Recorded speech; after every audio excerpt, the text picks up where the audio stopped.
If you guys want to know how to get into rental real estate investing, one of the things that you might be asking yourself is how much do you rent your property for? How do you market your property? And then also how do you qualify the best tenant so that way you can choose people who can pay the most amount of money and keep your properties up over time. Because realistically, rental properties can set you free. That 9-to-5 income that's having you clock in right now and request off and all those good things, that's good money, but rental real estate can replace your 9-to-5 income in the next 12 months. One of my students, he took these examples from me that I'm going to share with you today and actually bought 30 properties over 9 months and was able to leave his 9-to-5 job as a school teacher. So if you guys want to use rental real estate to replace your 9-to-5 income, let's talk about it.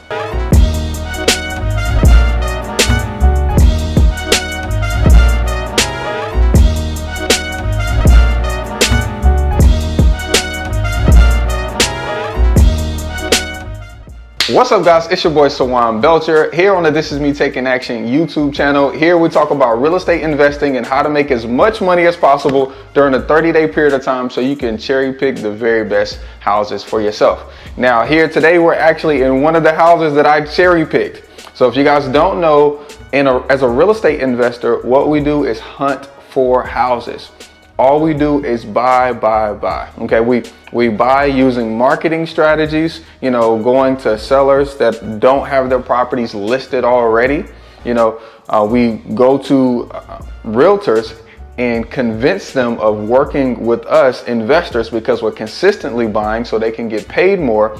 And we use our negotiation strategies and acquisition tactics so we can get the best deals possible. A lot of the times we're buying properties that are worth let's call it 200 grand and buying them for 100 grand. Or in this case, we're buying $130,000 property for $48,000, and adding value to it so that way we can still have equity in it, but be able to cash flow properly. Now that cash flow piece is essential to rental real estate. Okay, when you're renting out properties, you have to have a net cash flow. So your rent is your total revenue minus your mortgage, minus the insurance that you pay, minus the taxes for that property that you pay every year, and then minus that maintenance. You should be left with a net cash flow every single month. That net will eventually add up to what you're getting paid at your job. And at that point, it could just be double your salary and hey, great news, you're making extra money. Or it could be, I'm ready to free myself up with some time and I want to quit my job and have these rental properties paying me monthly. Okay. Now for me, that's always my goal. As an entrepreneur, my rental properties are my 401k. And in a lot of cases, my rental properties is my inventory so I can sell, to make 100 grand later whenever that is, so I can pay off my car debt or pay off my house or whatever that case is. So in order to make this portfolio live and breathe over time, there's a couple key indicators that you need to do. It's number one is making sure that you're pricing your property for the best rent possible. Okay. You don't want to be renting it under market rent because then you'll be missing out on thousands of dollars a year. You don't want to price it over the market because then it'll sit vacant for 6 to 7 to 8 months and that'll be sucking money out of you dry. Okay. But you want to price it right so that way you can continuously draw that passive income or that potentially passive income into your bank account. So here's one resource that you can use to check the rents.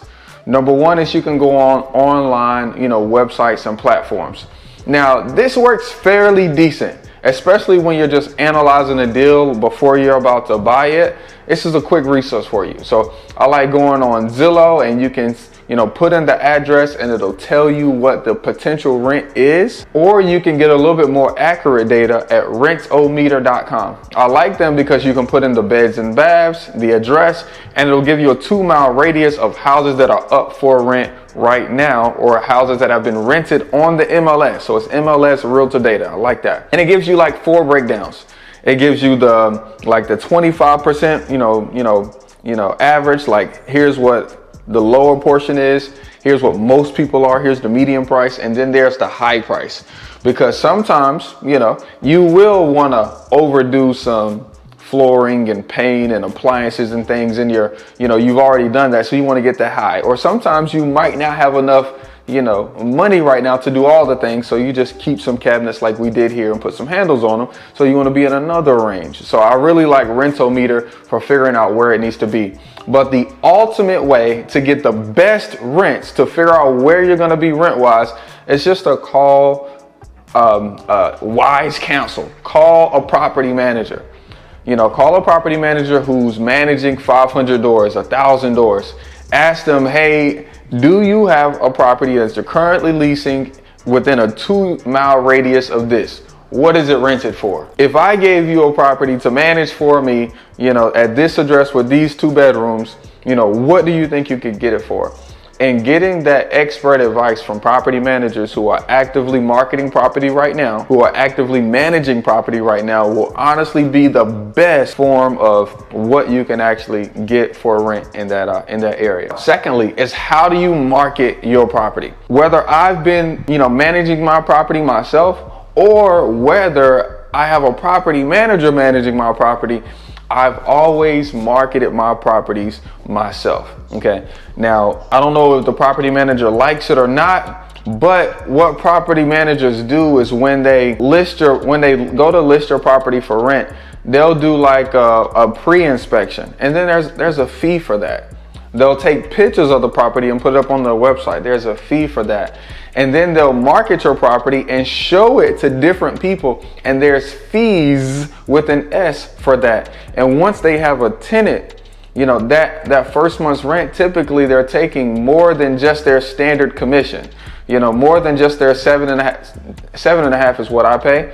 But most, you know, property managers their fee is like 10 to 12%. They're not taking their standard fee on that first month's rent. They're taking like 50%.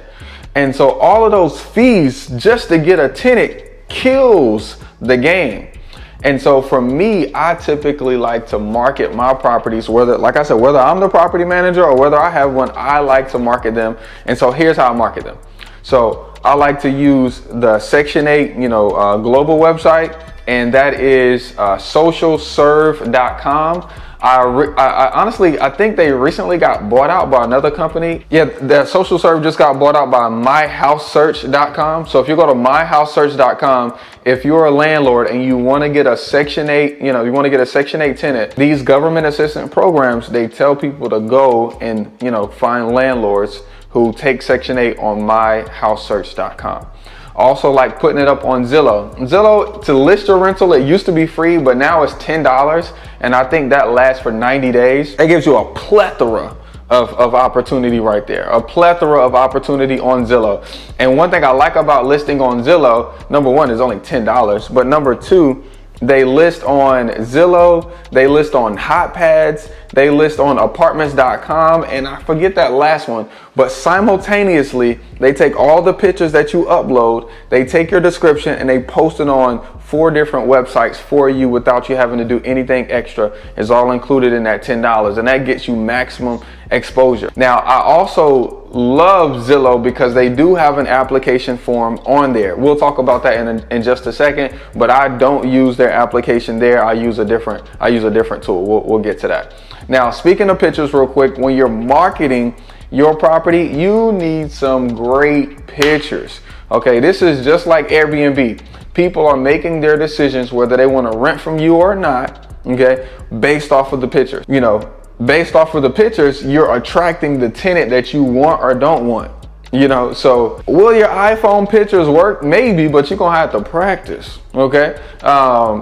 Me personally, I prefer nice professional pictures, and professional might just be you actually buying you a nice, you know, starter camera for $600 to $1,000, and you taking nice pictures and putting them up. But pictures mean everything. You don't want to have, you know, pictures where the flower bed, you know, has weeds and stuff growing in it, you know, because if you do, you're going to get a tenant that doesn't like taking care of the outside. You don't want to have pictures, you know, of the contractor still doing work, because if you do, you're going to get people who are messy. You know, you want to make sure your pictures are a representation of the standard that you want your tenant to have, and you're more likely to get that tenant. Okay, so next we're posting it on Facebook Marketplace. Okay, I like posting it on Facebook Marketplace. I know some people don't like posting on Facebook because everybody doesn't want people being in their business and things like that. But realistically, in 2024, a personal brand is all about the authority. And having a local authority rather than having a national authority for the rental real estate business is phenomenal. I can make a couple posts on my Facebook page and get referrals from people that I've known. And if you know anything about business, referrals bring about the best people in business to do business with. You know, so I've already gotten this particular house rented out. The day that the referral came to me, he saw the property the next day and bought a deposit. Filled out the application that same day, which was another $40. And since then, he said, "Hey, look, brother, you know, I know I don't move in until July 1st, but I like my home to feel like my home. Is it okay if I dress up the flower bed? You know, is it okay? You know, is it okay if I do a couple of things? Is it okay if I get the leaves up and stuff until I move in?" And I said, "Absolutely." That's what you want out of a tenant. And honestly, me personally, at this point in my stage, you know, you're going to be marketing on Zillow and Social Serve and Facebook Marketplace and on your personal website for years. But over time, you'll create that local authority, and referrals do bring the best tenants. Okay. It's like, it ends up being like a community. Now, lastly, is how do we choose when we get those people to raise their hands and say, yes, they'd like to rent from us? How do we choose the best tenant?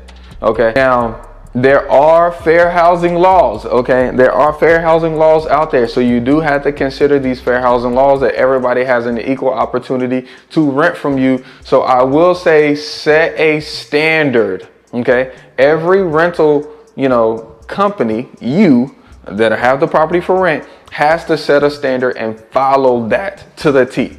So this is my standard. I don't want no felonies. Okay, I want no felonies in the last 7 years. I don't want no evictions in the last 7 years. Okay. I also don't allow pets over 50 pounds. Okay. And you must make 3 times the income or more. Okay, I don't have a minimum credit score. I don't have a minimum credit score base, but I do on the background check. You can't have any civil penalties in the last 90 days, and that's my criteria. Okay, now the way I actually find my tenant is when I'm showing the property. I'll prefer to do a group showing. So you're placing your ad for your house, on all these different sites. Don't go on individual showings. Do a group showing. Do the showing for an hour or two. Spend some time there. Put some music on. Chill out for a little bit, because you want these people to see that there's more people there. Okay, the people that are interested and have their deposit ready, I give them, I get their email address, and then in mysmartmove.com. That's that's kind of like the background check website that I use, mysmartmove.com. I send them the application. They pay for the application. It's $40. It tells me their credit score, their background, their criminal history. And it also, in some cases, if they have a W-2 job, it'll show me their job, their job that they have. Which really helps out. I don't really like references, because when people put references down, they got the pastor of the church, or they got homeboy or homegirl pretending to be the last landlord. It's really about that income. It's really about who has the deposit now, and is also making sure that we stay in our standard for fair housing. Creating your standard. And my standard is no felonies in the last 7 years, no evictions in the last 7 years, no pets over, over 50 pounds. And if they do bring a pet, there is a $500 non-refundable pet fee, and also an increase in the rent of $75 a month. Okay. Now you guys are gonna have to make sure that your insurance is cool with the pet, because sometimes I've noticed with the pit bulls, if the insurance company drive by and they see a pit bull outside, they'll ask the tenant to remove the the pit bull from the property or drop your insurance. Okay, and after you got that, after you send them that application and those applications start coming in, you know, you can now choose your now you can choose your best tenant. Okay, now I typically collect a deposit first, and then whenever they move in, then I collect prorated rents. Some people will collect a deposit and rent at the same time, but I want to go ahead and secure my tenant now because I'm a volume person. I'm trying to buy multiple houses a month. I'm doing multiple refinances a month, you know, so I'm trying to lock my tenant in. So I go ahead and grab the deposit first, and on the day that they would like to move in, we're doing prorated. Prorated simply means that let's call it 30 days in 1 month. They're not giving me the $1,200 for, you know, for the 15 days that they're living there. They're gonna give me $1,200 divided by the days that they're living in there. So that they're, you know, that they're moving in, and that they're, you know, the next month is gonna be full, but not this month. This month is gonna be prorated. Some people will do that first month full and the next month prorated. That'll be all up to you and how you decide to run your business, but that's just the way I do it.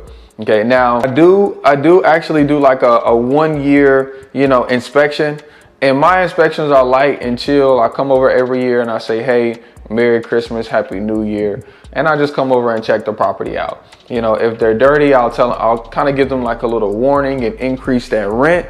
You know, or if they're extremely clean, I'll kind of leave them alone. But I do make sure I do check rental meter to make sure I'm staying. I literally just did that on all of our 62 doors right now, and made sure our rents was aligned. So we got some increases to send out. So, but anyway, look guys, you guys can use rental real estate to replace your 9-to-5 income, you know, and really when you start looking at the guys that have the time, right?